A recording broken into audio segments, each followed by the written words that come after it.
받으소서. 주의 친절한 팔에 안기세 아무리 맘이 평안하리니 항상 기쁘고 복이 되겠네. 영원하신 팔에 안기세 주의 팔에 그 크신 팔에 안기세 주의 팔에 영원하신 팔에 안기세. 날이 갈수록 주의 사랑이 두루 광명하게 비치고 정성가는 길 별이 가리니 영원하신 팔 안기세 주의 팔에 그 크신 팔에 안기세 주의 팔에 영원하신 팔에 안기세. 주의 보좌로 나아갈 때에 기뻐 찬미 소리 외치고 겁과 두려움 없어지니 영원하신 팔에 안기세 주의 팔에 그 크신 팔에 안기세 주의 팔에 영원하신 팔에 안기세. 9절에 49절입니다. 함께 읽겠습니다. 시작. 채찍과 꾸지람이 지혜를 주시거늘 임의로 행하게 버려둔 자식은 어미를 욕되게 하느니라. 악인이 많아지면 죄도 많아지나니 의인은 그들의 망함을 보리라. 내 자식을 징계하라. 그리하면 그가 너를 평안하게 하겠고 또 내 마음에 기쁨을 주리라. 묵시가 없으면 백성이 방자히 행하거니와 율법을 지키는 자는 복이 있느니라. 종은 말로만 하면 고치지 아니하나니 이는 그가 알고도 따르지 아니함이니라. 아멘.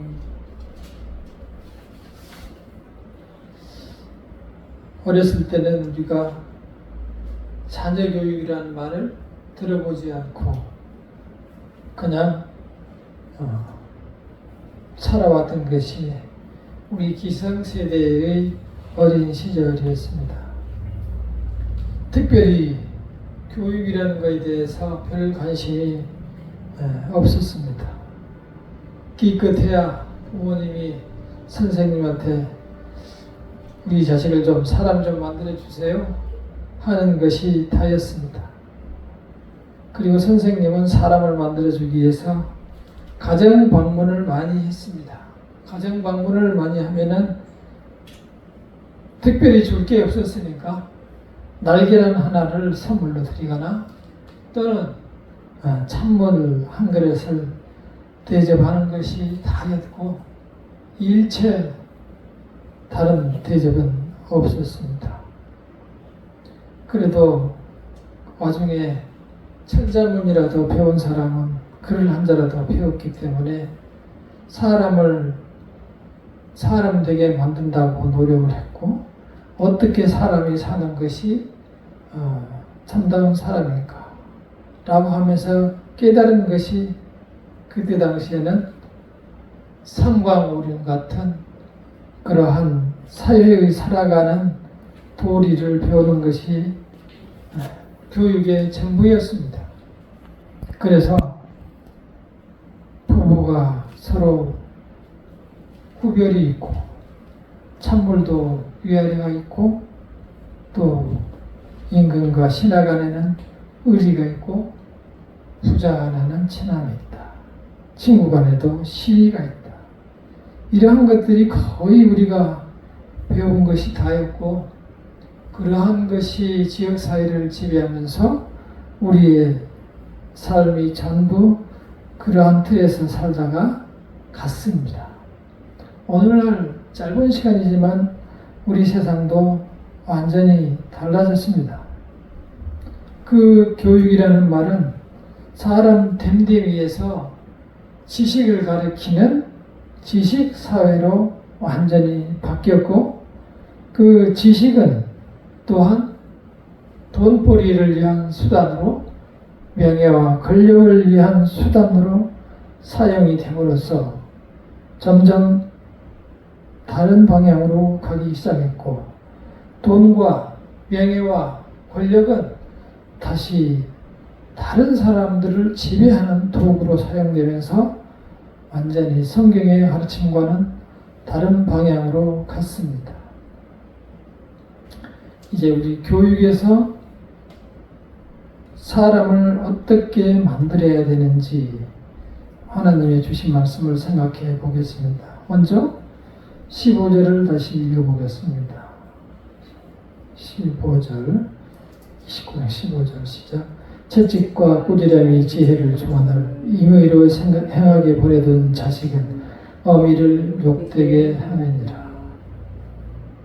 채찍이라는 것은, 우리는 이 채찍이라는 말을 들으면 바로 매 같은 것을 생각하게 되지만, 성경에서의 채찍은 교훈과 훈계와 징계 같은 것들을 채찍이라고 말합니다. 사람을 만드는 여러 가지 질책 같은 것을 채찍이라고 말합니다. 이 말씀에서 분명한 것은 이 채찍과 징계가, 채찍과 꾸지람이 사람을 만든다는 것입니다. 사람을 만드는데 이를 사용하지 않으면 그만큼 사람 되게 하기가 어렵다는 것입니다. 그런데 요즘은 이렇게 하면은 부모라고 할지라도 경찰서에 잡혀갑니다. 모든 자녀를 오냐를 키워서 사람들이, 아이들이 어른들을 사람으로, 부모로 대하지 않고 사람 간에는 지식 외에는 전부 신뢰가 깨져버리고 위아래 질서도 다 없어진 그러한 세상으로 바뀌었습니다. 부모들은 이제 자녀들에게 아무것도 관여할 수 없게 됐고, 오히려 자식한테 부모가 가만히 있어요 라면서 배우게 되는 세상이 되어버렸습니다. 그러나 성경에서는 그것은 분명하게 잘못됐다라고 말하고 있습니다. 요즘은 TV에 보니 그 유명한 손흥민 씨의 축구 선수의 아버지가 축구 교실을 운영하는데 심하게 교육을 가르쳤다고 해서 어린 아이의 부모가 그 아버지를 고소를 해서 이제 검찰에 넘어갔습니다. 그 내용을 잠깐 보니 그 어린 아이를 훈련 중에 엉덩이를 때리고 또는 꿀밤을 주고 욕을 하고 또 무슨 기쁨 같은 것으로 몇 대를 때렸다. 그래서 이제 그걸 가지고 손흥민 씨 아버지를 이제 훈련을 했는데, 훈련한 게 손흥민 씨 아버지를 고발을 했는데, 그 내용을 가만히 나오는 대로 들어보다 보면은 참으로 어처구니 없는 사태들이 많이 있습니다. 자녀를 교육은 시키고 싶은데 매는 들기를 싫어하는 그러한 세상으로 되어버린 거죠. 그리고 훌륭하고 명예를 갖고는 싶은데 힘든 훈련은 하기 싫은 거죠. 이게 바로 말씀을 따는 사람들의 전형적인 모습입니다. 성경에서는 게으른 사람을 죄를 지은 사람으로 나타내고 있습니다. 하나님께서 능력과 재능을 각자에게 주시고 그 재능을 잘 활용해서 이 세상에서 살아가도록 했는데, 그러한 것은 자기가 그냥 몸에 있으면서도 활용하지 않고 오히려 남에게 의지하며 살아가는 사람을 게으른 사람이라고 하고, 그러한 사람은 하나님의 도리를 저버렸기 때문에 죄인이라고 말하고 있습니다. 그렇게 세상이 모든 가치가 돈과 권력으로 바뀌면서 이제 문제는 부모들의 생각이 같이 변해버렸다는 사실입니다. 자, 이 말씀 속에서 자녀들에게 징계를 하라, 자녀들에게 채찍과 꾸지름을 하라 라고 하는 것은 무엇일까요? 무슨 의미로 이런 말씀을 하셨을까요? 그것은 바로 부모는 아이들에게 충분히 그렇게 교육을 할 권리와 그러한 권위를 하나님께서 넘겨주신 것이기 때문에 그렇습니다. 부모에게는 하나님께서 하나님의 일을 대신하도록 부모에게 권한을 주셨어요. 그러나 이것은 자녀를 때리고 매로 다스리라 그런 의미는 아니에요. 정확하게 말하면 사랑의 매를 들으라는 얘기예요. 그 자식이 나의 도구가, 나의 욕망을 채우는 도구가 아니고 그 자식이 하나님이 주신 능력을 잘 발휘하며 하나님과 동행하며 하나님을 바라보며 살아가도록 만들라는 것이 부모에게 주어진 명령인 것입니다. 사랑의 매란 무엇입니까? 사랑의 매는 바로 그겁니다. 우리가 어렸을 때 어린아이가 나쁜 짓을 하고 오거나 싸움을 하거나 거짓말을 하면 잡아다가 종아리를 때리기도 하고 또는 등짝을 세게 때리기도 합니다. 그러나 저녁에 잘 때 되면은 잘 때 혹시 낮에 내가 때리는 것이 상처가 나지 않았나, 얼마나 아팠을까 하면서 등짝을 살짝 열어봅니다. 그것은 자식을 사람 되게 하려고 내가 할 수 없이 때렸기 때문에 그 자식의 아픔을 내가 가지고 있는 부모의 사랑의 매이기 때문입니다. 모든 경우에 이러한 사랑의 매를 들고 자식을 교육하면 제대로 훈육이 됩니다. 그리고 성경에서는 그렇게 해야만 한다라고 하고 있습니다. 왜 그랬을까요? 처음 물려받은 하나님의 형상을 잊어버리고 아담으로부터 죄의 속성을 사람들이 가지고 있기 때문에 죄를 이기기 위해서는 하나님으로부터 물려받은 그 말씀으로 훈육하지 않으면 사람이 되지 않기 때문입니다. 그것을 그냥 오냐오냐로 키워버리면 나중에는 부모를 무시하고 결국 부모에게 대들고 집을 나가고 어미를 욕되게 한다 라고 분명하게 성경에 말씀하고 있습니다. 우리는 이 성경 말씀을 명심하고 자녀를 교육해야 할 것입니다. 두 번째 17절을 함께 읽어보겠습니다. 17절 시작. 내 자식을 징계하라. 그리하면 그가 너를 평안하게 하겠고 또 내 마음에 기쁨을 주리라. 자식을 징계하며 교육한 결과입니다. 자식을 징계하라. 그리하면 그가 너를 평안하게 하겠고 내 마음에 기쁨을 주리라. 하나님께서 우리에게 주신 징계에 대한 원인과 결과입니다. 부모에게는 자식을 많이 돈을 벌어오라, 출세해라, 권력을 얻어라, 이러한 훈육을 하라는 얘기가 아닙니다. 부모는 부모로서 부모된 자리에서 인생을 많이 산 경험, 어떻게 하는 것이 인생을 사람답게 사는 것인지를 자녀에게 잘 훈육하고 가르칠 의무가 있다는 것입니다.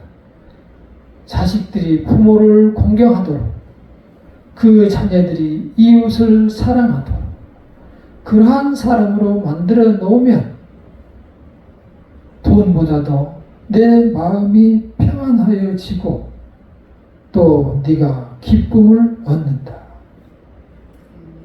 좋은 교육을 받고 열심히 공부해서 의사가 된 사람이 국경 없는 의사회 같은 단체에 가서 마을리 천정터에 가서 죽음의 위험을 무릅쓰고 돈도 마다 않고 가서 봉사하는 것을 볼 수가 있습니다. 그것을 싫어하는 부모도 계실지 모르지만 적어도 그러한 자녀를 둔 부모의 마음에는 평안이 오고 자식을 생각할 때마다 기쁨이 오는 것입니다. 이것은 성경이 주시는 틀림없는 약속인 것입니다. 이웃을 사랑하고 부모를 공경하는 그 자녀가 어찌 나가서 부모에게 욕되게 하고 부모의 얼굴을 가려운 일을 하겠습니까? 이 하나님의 말씀을 따라서 우리는 그 자녀가 부모를 공경하고 이웃을 사랑하는 사람으로 만들 수 있기를 간절히 축원합니다. 부모는 반드시 교육할 때 이러한 사실을 기억해야 합니다. 나에게는 하나님께서 들려주신 사랑의 매가 있다. 나는 내가 아파도 자녀를 훈육하고 그래서 그 아이가 부모를 공경하고 이웃을 사랑하도록 내가 만들어야 되겠다. 의지를 가지고 해야 합니다. 내 자식을 돈을 많이 벌게 하고 권력을 많이 가지게 하고 명예를 많이 가지게 하겠다라고 하는 것은 하나님의 말씀과 전혀 관계가 없습니다. 그것으로 출세해서 하나님께 봉사하겠다는 것은 절대 거짓말입니다. 하나님께서는 우리에게 도움을 받을 일도 없고 우리에게 기쁨을 받을 일도 없습니다. 하나님은 홀로 완전하시고 홀로 아름다우시고 홀로 사랑이 넘쳐서 우리를 사랑하신 분입니다. 우리는 하나님께 무엇을 드리겠다는 생각보다 내가 그 사랑 안에서 살아가고 또한 그 사랑을 자식들에게 부어주고 자식들도 그 사랑을 받아서 이웃에게 전달하겠다는 그러한 사랑으로 훈육하고 징계하고 그러한 자녀로 사랑을 만들 수 있도록 힘써 교육하시고 항상 사랑의 매로 자녀를 훈육하시기를 간절히 기원합니다. 기도하겠습니다.